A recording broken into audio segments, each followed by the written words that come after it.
Havana, Cuba. The country's communist government has been plagued with problems over its 6 decades in power, many of its own making. Corruption, aging infrastructure, hurricanes, a struggling economy, international isolation, all pushing today's Cuba to the brink of a humanitarian crisis, and often leaving the island's streets blanketed in darkness.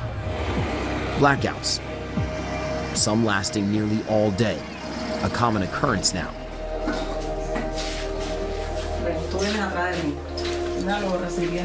Using only the light of her phone, Idaña Acosta pours water from a bucket into a small pot for her family's daily needs. The water, used to cook, bathe, and drink, will have to last Idaña, her 2 children, and her ailing mother until the next shipment comes in 10 days. 90 miles off the coast of Florida lies 42,000 square miles of dead capital. A nation which has been frozen in time, not by geographic accident, but by a 67-year failed experiment in managed poverty. Look, the 2026 maximum pressure campaign that the U.S. is currently waging against Cuba is reaching a tipping point. With the fall of the Maduro regime over in Venezuela, Cuba's life support has essentially been pulled. Today, we aren't just talking about a regime change. We're talking about a Caribbean renaissance fueled by the Monroe Doctrine. We're breaking down the end game for the legacy of the Castro regime. The enforcement of the Monroe Doctrine and the historical blueprint to bring 11 million people out of a multi-generational depression, economic and otherwise, and back into the American system and to the global economy. Los niños están, por supuesto, sin comer, llegan de la escuela, mamá que hambre, no sé cuánto, hay que esperar a que venga la corriente. Unión Eléctrica recorded that 60 to 70% of the island went without electricity in December after a nationwide blackout left around 10 million Cubans without power for several days.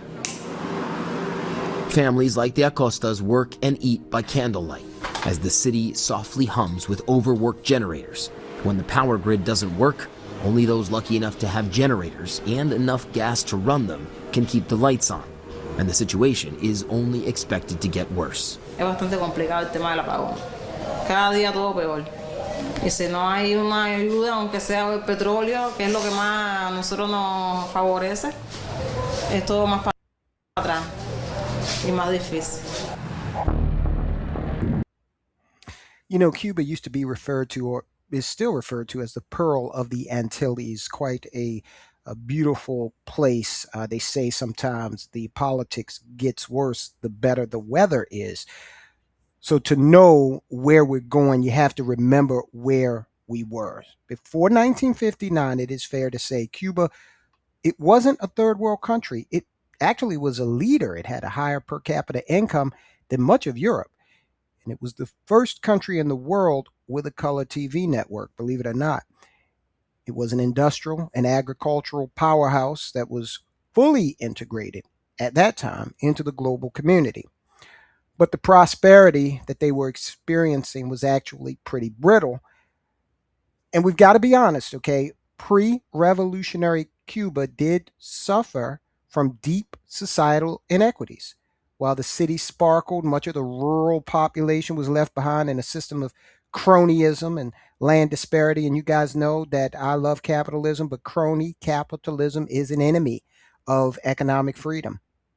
So there was that friction, a sense of being blocked out of the physical economy of Cuba at that time.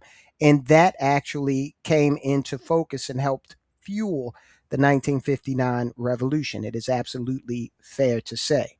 But instead of fixing inequity, the pivot to communism destroyed that engine. It actually exacerbated inequity and gave you a political class that lived like the Castros and then everyone else.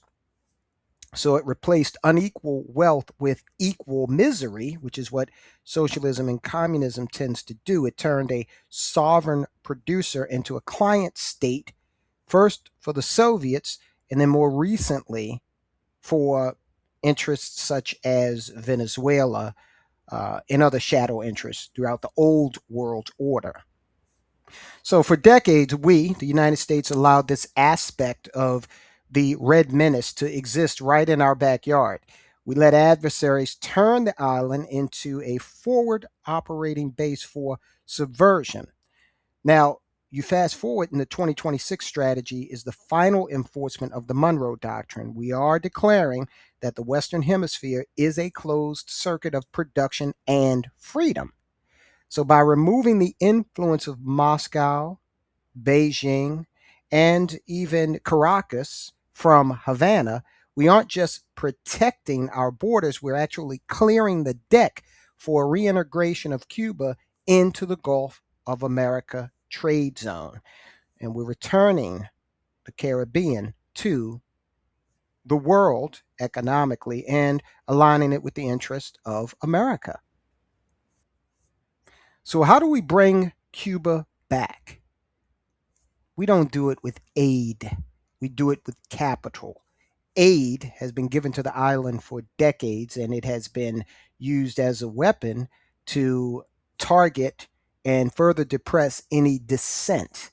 So we need to do this with actual capital. The goal here is to move the Cuban people out of a command economy and into a modern capitalist framework. So, where do we start? Well, first with property rights. We solved the 1959 mistake by establishing ironclad land titles. When the Cuban citizen owns the roof over their head, they have collateral, dead capital, which is what infests Cuba right now, becomes liquid wealth. The next pillar has to do with energy. So, by plugging that island in to the US natural gas network, we eliminate the blackouts. Reliable power is a prerequisite to an industrial boom. You cannot have an industrial infrastructure in the situation that Cuba finds itself in now with unreliable power. Okay? They've been cut off from Venezuela, and this is the situation that they find themselves in. Now, the final pillar or leg of this three-leg stool is the near-shore powerhouse. And what do I mean by that? Cuba becomes the premier logistics hub for the U.S. Eastern Seaboard. I mean, we are right here, 90 miles away at our closest point. Modern agriculture, high-tech manufacturing, replacing the misery index in Cuba with a growth index. I mean, we are talking a workforce that is intelligent, that can be turned into making that island much more productive than it is. Think about it. The Cubans are people who seem to have some innate engineering acumen to keep cars from the 1950s on the roads in perpetuity. They're dealing with these blackouts in really inventive ways. I mean, it's really fascinating to watch. The old world order, an era of unusual and extraordinary threat that we've unfortunately gotten comfortable living under for decades, right? It's starting to end. Now, will this path be sustainable? Because there are interests out there who have made a lot of money and accumulated a lot of power based on the old paradigm. So, will we see a resurgence of it? That remains to be seen. But for now, that old order is under threat. And we're acknowledging the history, correcting inequities of the past, and building a bridge of prosperity that hopefully will last for the next century and include us all. So a transition is on its way. We're seeing it in various quarters. Capital is going to be used to address a lot of this. It will represent a lot of investment opportunity, even at the middle class level. And hopefully, here in the near future, the Caribbean, specifically Cuba, will undergo a resurgence and again be referred to as one of the jewels in the crown of the Western economy. I'll talk to you soon.